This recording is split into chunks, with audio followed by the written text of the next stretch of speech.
তো হ্যালো বন্ধুরা, এটা হচ্ছে আমাদের পৌষ পার্বণের ব্লগ। অনেক দিন আগেরই ভিডিও ড্রাফটে ছিল, তাই পোস্ট করছি। এই যে আমার বোন আলপনা দিচ্ছে, দেখো ও দূরের আলপনাগুলো দিয়ে দিচ্ছে। তো তারপরে মা মামার বাড়ি গিয়েছিল, তাই আমি রান্না করছিলাম। দেখো এদিকে ফুলকপি আলুর তরকারি হচ্ছে। তো তারপরে আমি আমার মাছের ঝালটা করে নিলাম। দেখো দেখো বাউন ঠাকুর এসে গেছে, পুজো করছে আমাদের মনসা মাকে। তারপরে আমাদের বাড়িতে লক্ষ্মী ঠাকুর পাতা হয়, সেখানে পুজো করতে বসে গেছে। বাউন ঠাকুরকে সব জোগাড় করে দেওয়া হচ্ছে। বাউন ঠাকুর আস্তে আস্তে পুজো করছে।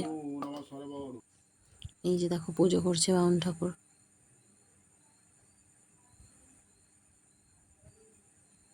তারপরে আমাদের নতুন মেশিন কেনা হয়েছিল, সেটাও পুজো করিয়ে নিলাম আমরা।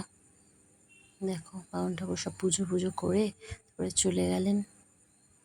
তো তারপরে দেখো আবার সন্ধ্যাবেলা আমি নারকেল কুড়িয়ে নিচ্ছি। মা একটু নারকেলে ছাই দিচ্ছে, বলে পুর ভরবে বলে, পিঠে হবে আমাদের।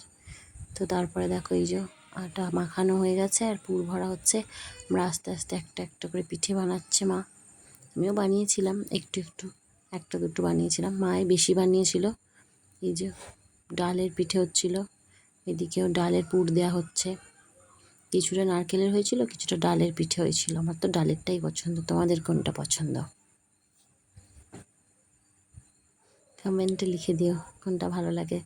তারপরে দেখো এই যে সেদ্ধ বসিয়ে দিয়েছে মা। তারপরে হয়েও গেল।